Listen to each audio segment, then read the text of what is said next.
What's up, y'all? Welcome to another Dope Life podcast, the dopest podcast out there. And I'm, of course, your host, Coach AJ, Dope Life Coach, the dopest life coach out there. And if you haven't already, go ahead and hit your subscribe button so that you never miss another episode. If you could be oh so lovely and dope and leave us a rating and a review, we will greatly appreciate it so that I can hit 20,000 subscribers here on YouTube.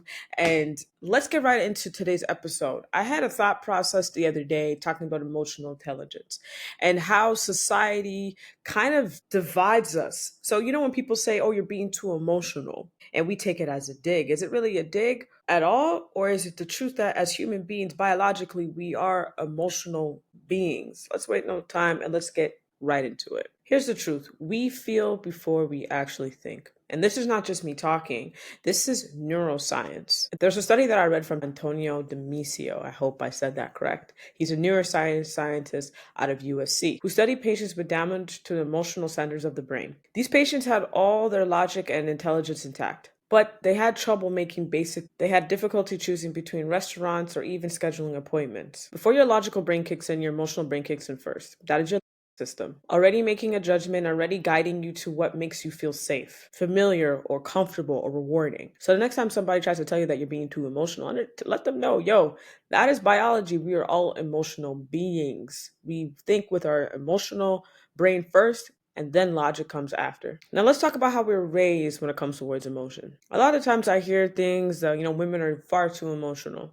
But is that even the truth? Not one bit. The truth is women are taught how to express emotion healthy. It is okay for women to cry. It is okay for women to talk about their feelings. It's a lot more easier for women to check in with each other to make sure that they're okay emotionally. Now for boys, not so much. For a young age, many boys are taught to suck it up, man up, don't cry, which is basically being taught how to hide your emotions and push it all the way down, which can lead to one emotion, anger. I want you to think about like a pressure cooker, or if you shake up a can of pop. Once you pop that open, what happens? The pressure cooker, immense amount of steam will come out, and the pop, it explodes almost instantly in your face. A couple of studies that I read, one of the things that really popped up is that anger is a mask for fear, guilt, shame, hurt, sadness. But unfortunately, a lot of men are only taught to show up in anger, and they're not really being taught how to navigate what's within. So when people say that men aren't emotional, you're actually incorrect. Men feel deeply. They just don't have the emotional awareness of how to actually express it in a healthy manner. They don't have the emotional language or even sometimes the safe spaces to do so. So instead,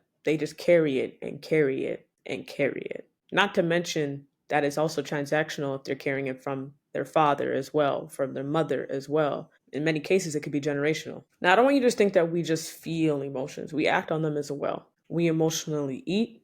We emotionally spend. In fact, Harvard Business School reported 95% of spending is done over subconscious, not the stuff that we need, but more the stuff that we just want. This is why ads don't just say you really need this product because it's going to enhance your life. They go after your emotions every time. I want you to think about a pair of underwear. They'll try to tell you this will make you feel sexy and confident. It's the same thing with food. How many times have you bought a burger or a sandwich or some type of meal and then you go and grab it? It don't look nothing like the ad. And it's the same thing when it comes to even politics. We vote on fear and pride and ego and anger and hope. And sometimes it's not necessarily policy. Emotions drive so much of our behavior. And again, it's not a flaw in any way, shape, or form. That's just the way we've been built. Now let's flip the script for a moment. Emotions do not make you weak. In fact, emotional intelligence makes you powerful and strong. That means knowing how you feel and still moving forward is actually a skill, and one that we all can develop. It is not women's work. It's not too soft. It doesn't mean that you're weak. It's leadership. It's wisdom. It's the core of good relationship and strong boundaries and healthy self-worth. Now you're probably wondering, like, what the heck am I supposed to do with all of this information? Now I want to leave you with a couple of questions that you can think about at the moment. What emotions lead your life? What were you taught about emotions, especially based on your gender, your culture, your environment? And can you think of a moment where an emotional decision was for your benefit or for your detriment? Maybe it was a job that you stayed in for too long. Maybe it was a relationship that you stayed in too long. Maybe it was a friendship that you knew that you should cut off. Maybe it was money that you spent after being heartbroken. We all have emotional stories from emotional decisions that we've made. The key is learning to listen to our emotions versus being ruled by them, getting to understand it, name it. Let both emotion and logic guide you through. All right, y'all. That's all I have for you today. I hope you were able to get some gems out of this. And now it's the time for you to start taking control over your emotions. No longer allowing it to guide you, you guide it. I will see you next week. You know what to do. Walk with peace, walk with love.